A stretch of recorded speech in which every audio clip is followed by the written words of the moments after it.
All right, we break in so we can get you live to Italy. You're looking at President Joe Biden beside Ukrainian President Volodymyr Zelenskyy as they sign a new security agreement between the U.S. and Ukraine that is set to last a decade, potentially longer. This is ahead of a news conference. Let's listen.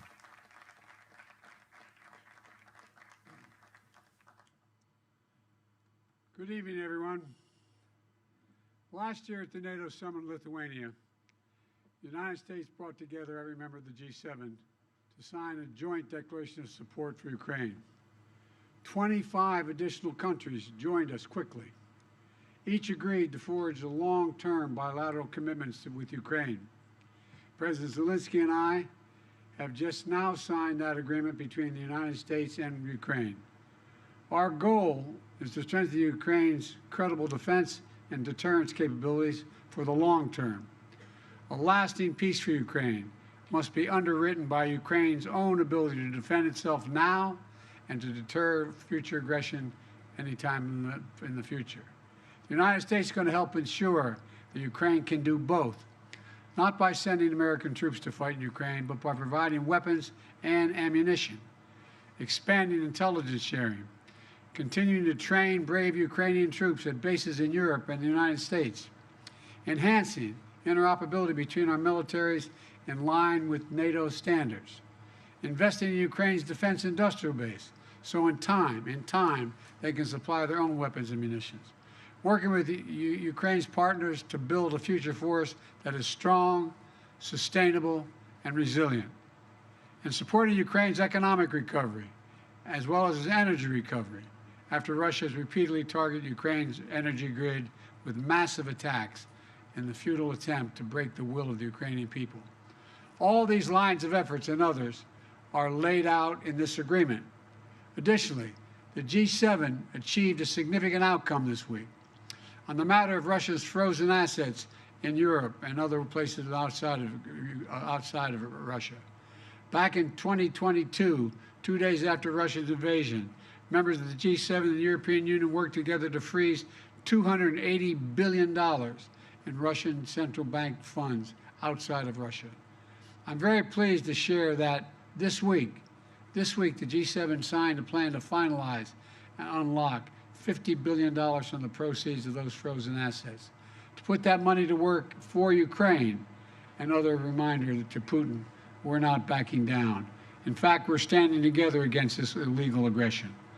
The agreement that President Zelenskyy and I just signed also lays out our shared vision for a just peace, a peace rooted in the UN Charter and the principles of sovereignty and territorial integrity, a peace with a broad base of support around the world that holds Russia accountable for the damage it has done in this war. We will see this vision strongly affirmed at the historic peace conference happening in Switzerland this weekend, where Vice President Harris will represent the United States. Finally, this agreement accelerates Ukraine's integration into the European transatlantic communities. It includes major commitments from Ukraine to implement democratic, economic, and security reforms in line with the European Union's accession goals and NATO's programs of reform. While we take this step, the United States is also intensifying pressure on Russia. Yesterday, the U.S. Treasury Department made clear any bank anywhere in the world that deals with sanctioned Russian banks, companies, or individuals risk being sanctioned themselves. And we announced roughly 300 new sanctions on individuals and companies that are helping Russia with the war effort. They include key parts of Russia's financial sector. I'll wait till it goes over.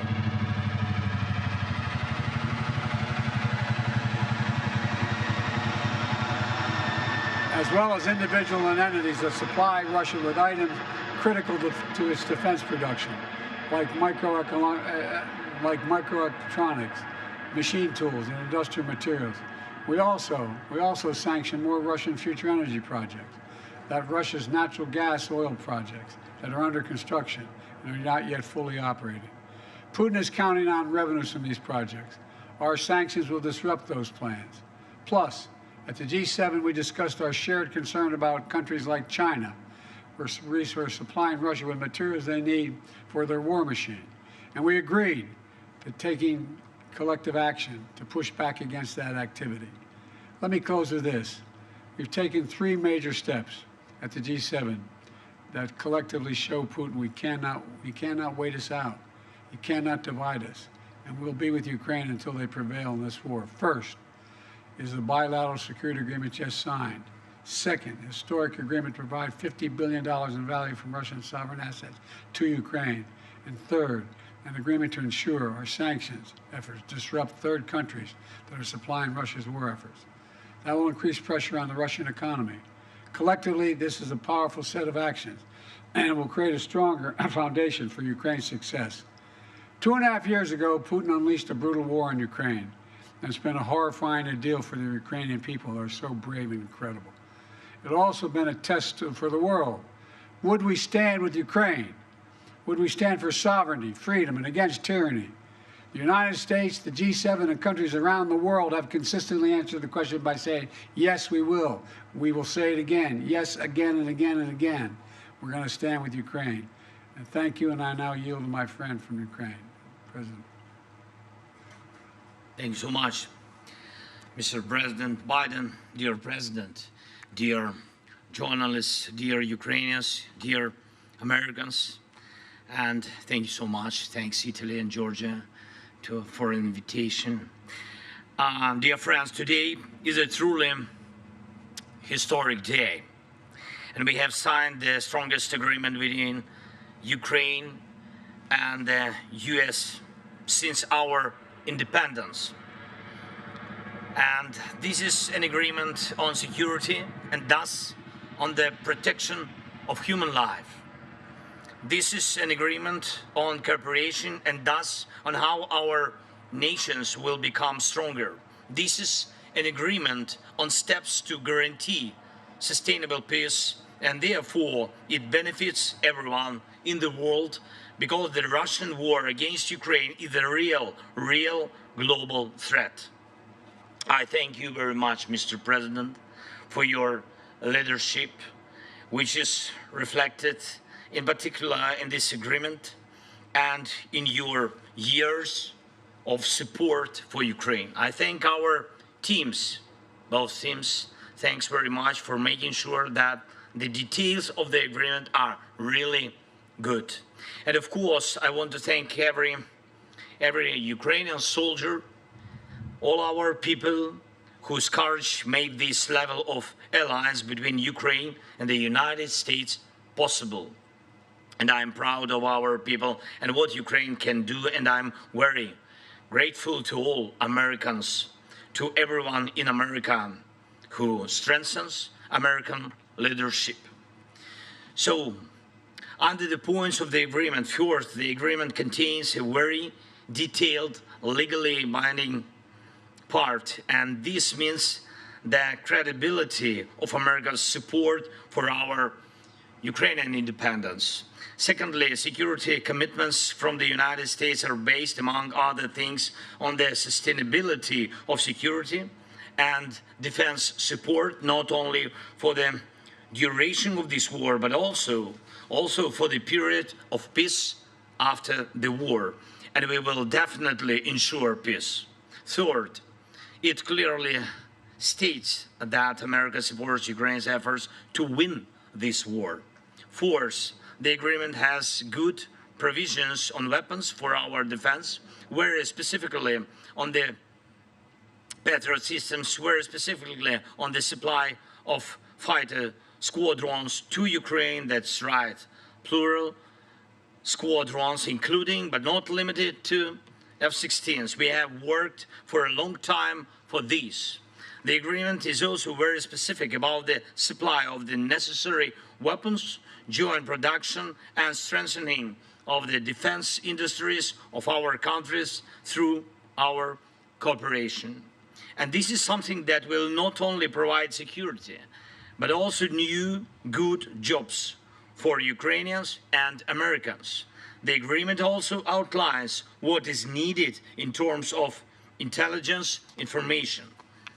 The agreement contains key aspects of protecting the lives of our people. Fifth, it is very important that the agreement also addresses the issue of Russia's just responsibility for this war and its attempts to destroy Ukrainians. America supports both fair compensation for the damage caused by Russian strikes and working out ways to ensure that frozen Russian assets are used to protect and rebuild Ukraine. The agreement also includes sanctions and export controls that will make Russia feel the pain for what it is doing against the freedom of peoples. And two more things. I'm grateful that the philosophy of our security agreement is in fact the philosophy of the alliance, and that is why the issue of NATO is covered through the text of the agreement. It states that America supports Ukraine's future membership in NATO and recognizes that our security agreement is a breach to Ukraine's membership in NATO. It is very important for all Ukrainians and for all Europeans to know that there will be no security deficit in Europe which tempts the aggressor to war and makes the future uncertain. Now we are clearly defining everything. We will cooperate for the sake of victory, make peace guarantees effective, and provide the necessary security for our people. And thank you, Mr. President, for your leadership in the G7's decision on 50 billion loan for Ukraine. It's a vital step forward in providing sustainable support for Ukraine in winning this war. Russian immobilized assets should be used for defending lives of Ukrainians from Russian terror and for repaying the damage aggressor caused to Ukraine. It's fair and absolutely right. Mr. President, thank you, your team. I would also like to thank the United States Congress for their support, both parties, both chambers. Thank you, and thanks to every American heart that does not betray freedom and supports us. Slava Ukraini!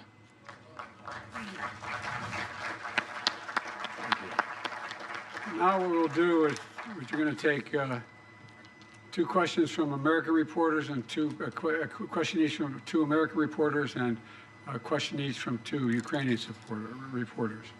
The first person I'm going to call on is Colleen Long of the Associated Press. Thank you. Thanks, Mr. President. About 2 weeks ago, you changed course to allow Ukraine to fire U.S. weapons into Russia. Given the reported successes, would you consider further expanding the parameters on U.S. weapons into Russia, even despite your concerns about escalation? And on the news from home, you're going through something that so many American families go through, the intersection of addiction and the criminal justice system, but you're not like most families. Was your son able to get a fair trial? Do you believe the Justice Department operated independently of politics? And for President... Let me answer your question and you ask his question, okay? With regard to the first question, it is clear that the near abroad, meaning just across the line of the border with Russia and Ukraine, that it makes a lot of sense for Ukraine to be able to take out or combat what is coming across that border. In terms of long-range weapons, longer-range weapons into the interior of Russia, we have not changed our position on that sort. With regard to the question regarding the family, I'm extremely proud of my son Hunter. He has overcome an addiction. He's one of the brightest, most decent men I know, and I am satisfied that I'm not going to do anything. I said I'd abide by the jury decision, and I will do that, and I will not pardon him. President Zelenskyy, a number of leaders here in Italy, including President Biden, are facing upcoming election challenges.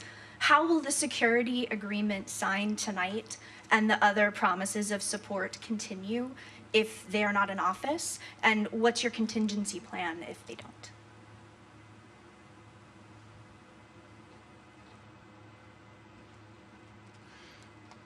Дякую вам. Thank you If I can, for I this answer question. in Ukrainian language? Yes, May I thank you ask- so much.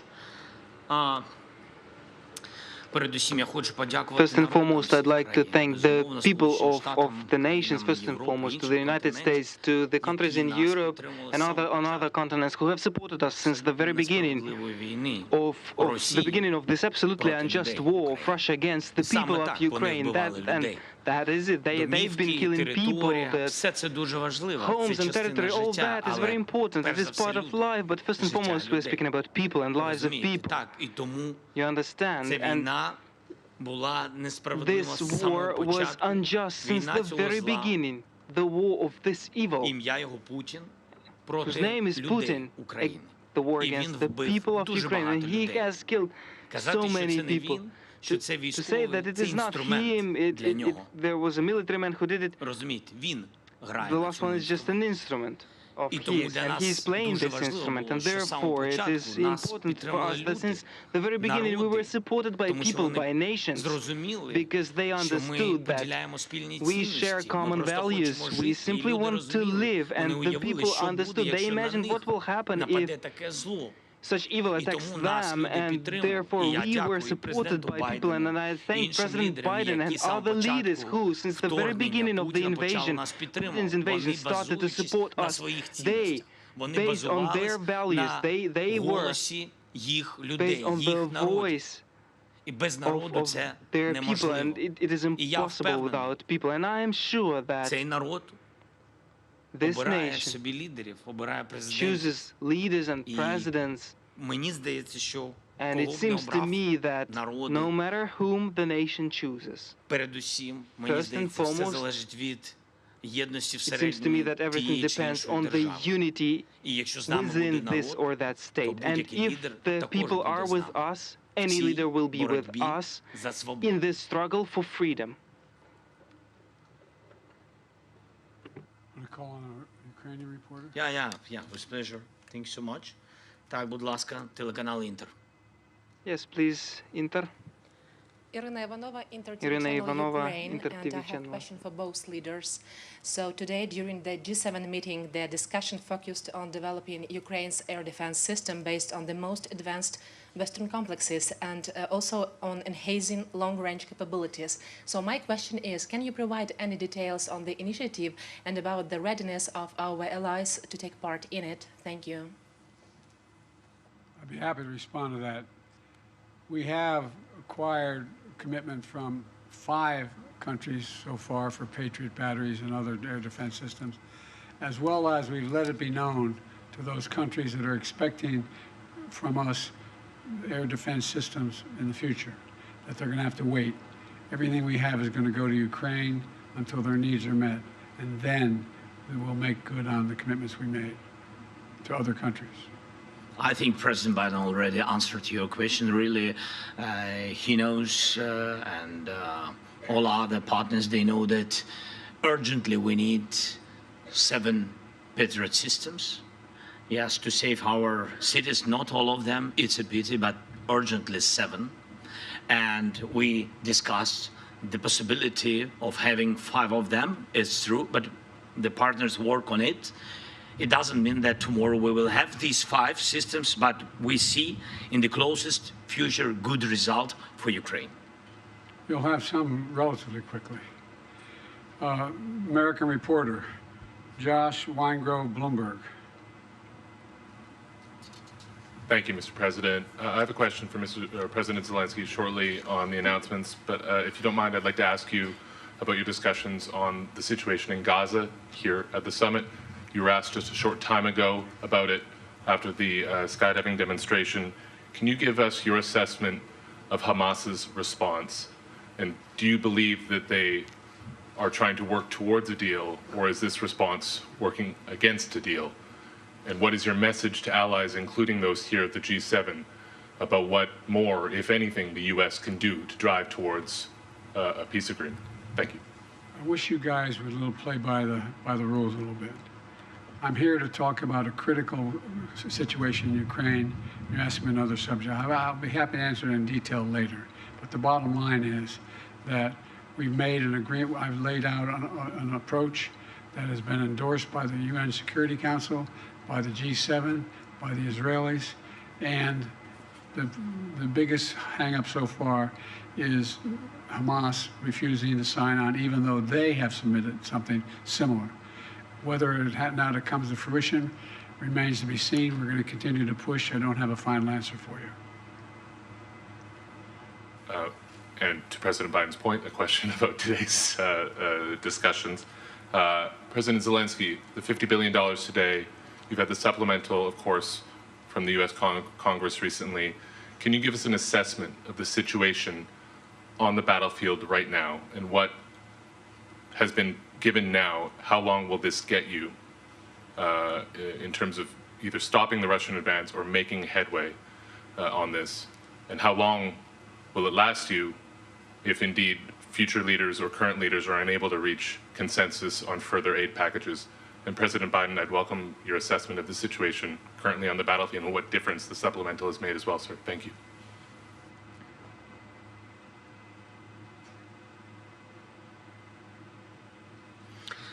Дякую за ваше запитання.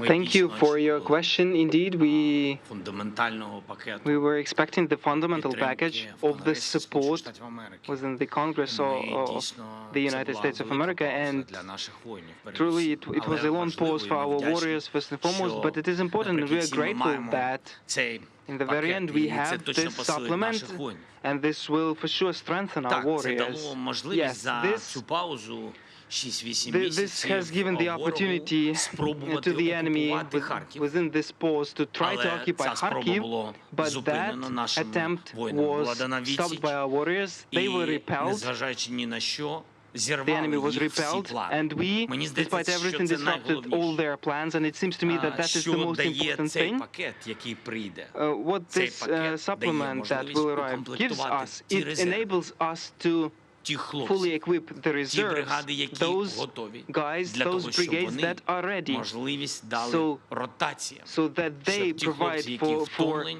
the які на opportunity полі to бою, щоб rotate могли our вони units on the відпочити, battlefield, so that щоб they могли can have бригади some rest, відновити, so that the щоб brigades замість can них вийшли regenerate, інші so that бригади other з brigades технікою.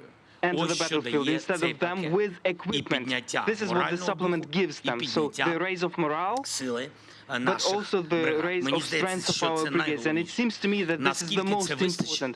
For how long this Дивіться, will ми без this will пакету be enough? Look, трималися we 8 without місяців. package І have been ніякого holding the lines успіху for у 8 русських не months, було. and the Russians had no І successes. тому And питання, therefore, наскільки the question вистачить, мені здається, for правильніше, how long наскільки вистачить it will be єдності enough. в світі. No, I think the question Єдності has to be for Сполучених how long the Штатів unity разом з will last. європейськими The unity лідерами. in the United States Як together with the будуть European впливати ті leaders. чи інші How вибори на these or цю those elections єдність. will Мені influence this здається, unity. на це потрібно It seems дивитись to me that саме так. we should look on Зберегти this єдність, exactly this way, to зберегти preserve unity, цілісність to світу, preserve the цілісність integrity of the world, демократичного integrity світу. of the democratic Тому що, world, якщо не because витримає Україна, if не Ukraine витримає, does я not впевнений, демократія withstand багатьох держав. the democracy of many countries will not be able to withstand, and I'm sure of that.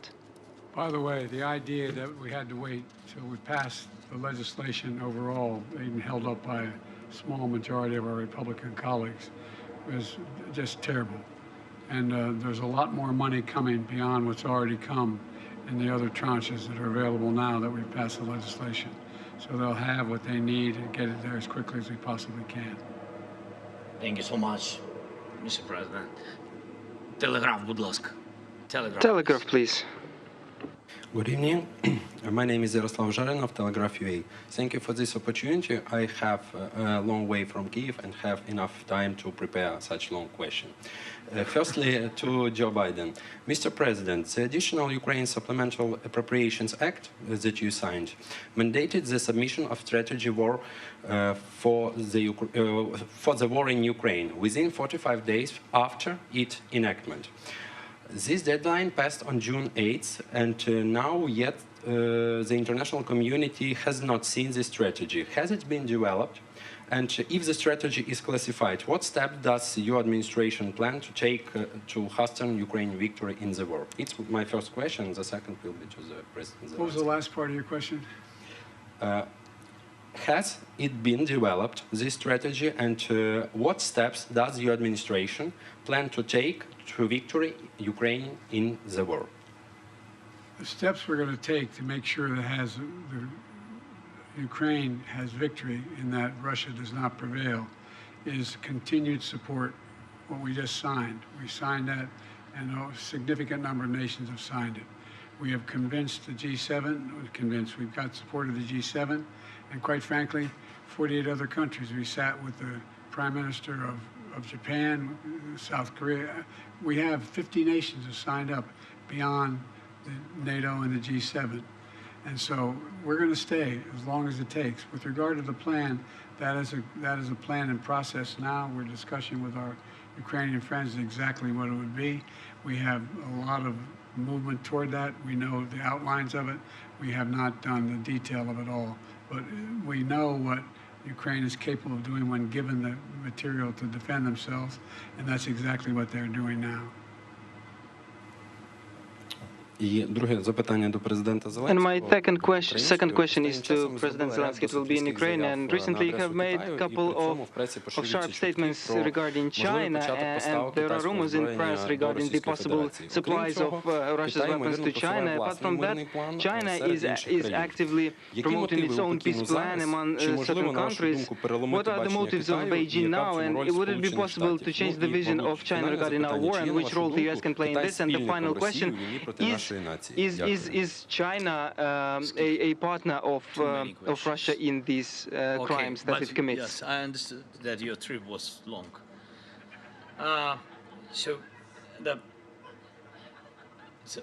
First of all, I had phone conversation with the leader of China by phone. He said that he will not sell any weapon to Russia. That is the first. We'll see with you. We'll see. But he said to me, if he is a respectable person, he will not, because he gave me the word.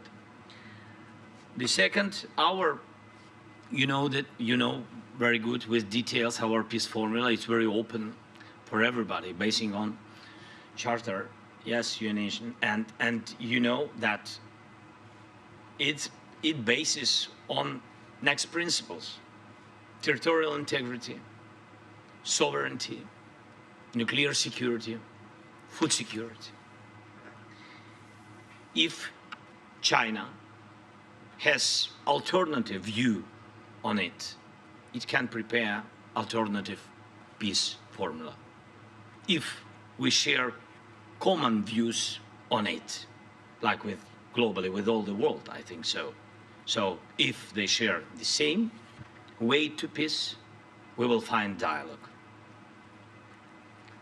By the way, China is not supplying weapons, but the ability to produce those weapons and the technology available to do it. So it is, in fact, helping Russia. Thank you all so very much. Appreciate This concludes our press conference. Thank you, everybody.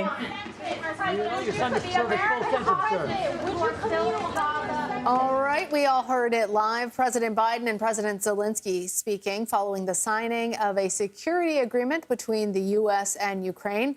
Biden says the U.S. will continue to provide weapons, ammunition, and training for Ukrainian soldiers. He says that the U.S. will not be backing down in support of Ukraine in the war against Russia and will keep intensifying pressure on Russia in many ways, including sanctions again and again. Yes, he said, we will stand with Ukraine. That's right. And we also heard President Zelenskyy saying that this deal really is historic as far as this agreement with the U.S. on security, which should be binding at least for a decade. He said, quote, the protection of human lives is what this is really about, and saying the agreement will arm his country with F-16 aircraft, which his country has long sought in defending itself against Russia. Zelenskyy says the $50 billion loan for Ukraine from the G7 is a vital step forward. And then you heard also during that Q&A them providing some other remarks on this and other topics. CBS News White House reporter Willie James Inman was listening to this as well from the White House and joins us now with really your take, Willie, on what we just heard and did not hear from President Biden on this deal. Hey there, good to be with you, Errol and Lana, on this Thursday afternoon. I thought it was interesting, first on the domestic issue and the family issue that President Biden has. He essentially said that he respects the jury's decision and this conviction of his son, Hunter Biden. But he said, again, as he said in an interview with ABC News last week, that he wouldn't pardon his son. But he wasn't asked a follow-up. I think the important follow-up is, would he commute his son's sentence? That's an interesting question for not only the president, but this White House. They have refused to say as much. Back to the issue at hand here with Ukraine, I thought it was interesting when President Zelenskyy said essentially that the credibility of the United States is on the line in terms of this deal. I'll remind our viewers that it's not necessarily a treaty. It's not binding in the greater sense of things in terms of making sure that the United States defends Ukraine. That's something that's not happening. The president said that troops wouldn't be going to Ukraine, but instead it is intended to provide assistance to Ukraine, provide military aid, training, and intelligence sharing for the next 10 years. But a future American president could undo this. Former President Trump, if he were to be elected, could undo this because this is essentially at the executive level. So it's important to point that out. The White House isn't saying as much in this press conference, but I think those are some of the key takeaways from this press conference. On top of the situation in Gaza, which the president seemed a little bit irritated about that question there, although it is certainly an open question as to why this deal isn't going through, the president putting the blame on Hamas there. Yeah, I thought it was interesting when Zelenskyy was asked about the possibility that all this becomes unraveled by another administration. He came to appeal to the American people, and he said, no matter who the American people elects, quote, if the people are with us, the leader will be with us in the struggle for freedom. So hearing him sort of address that question about whether this would last the full 10 years. I wanted to also ask you about something that jumped out at me when President Biden was essentially saying Ukraine is the top priority when it comes to supplying particularly missile defense systems. And he said everyone else will have to wait. Was that in some ways him signaling anything about his growing rift with Israeli leadership, the Prime Minister Benjamin Netanyahu? That there's also an active war there. The Biden administration has been criticized in terms of continuing to supply ammunition and support in that war, or was that something to more or less be expected? I think it was a way for the president to signal how important this situation is in terms of the fight against autocracy and democracy. This is something that the president talks about time and time again.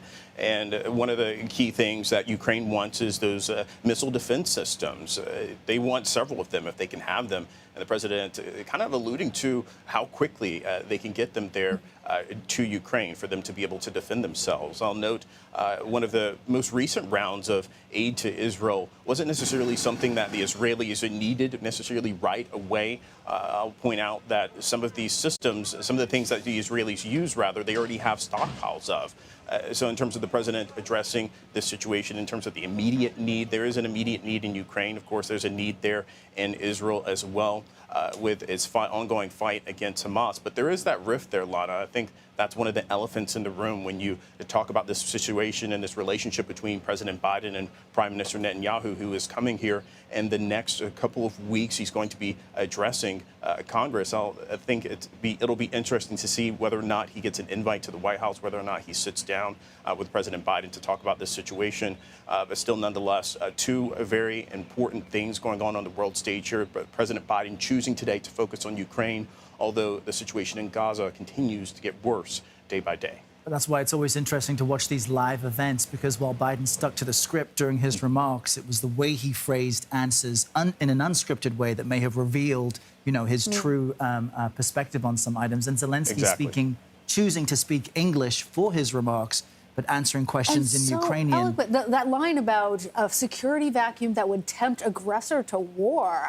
You get the sense that it was for an American audience, or an English-speaking audience specifically. Before we let you go, Willie, we know that this is part of a bigger week for the president. The G7 will continue. What else will be on his agenda? He's been quite busy around the world the past couple of weeks. He certainly has, with a trip in France last week, now in Italy this week for the G7 meetings. The president will fly back here. He'll attend some fundraisers in California. That's where he's expected to attend a very star-studded fundraiser to raise some money for his campaign. He did talk about this briefly, that the vice president going to that peace conference, that peace security conference for Ukraine, and representing the United States in this upcoming weekend. President Biden having a busy schedule. Remember, he is not only, of course, commander-in-chief there representing the United States at the G7, but he has to campaign, much like other world leaders are in a tough political spot as well. But the president making sure he focuses on his campaign, raising some money. And then, of course, he has the debate with former President Trump in Atlanta in the coming weeks as well. Lana, Arrow. Got to drill down on a lot of things. Thankfully, that drilling around you ended. Willie James Inman, thanks for powering through it all for us. You bet. Thank you.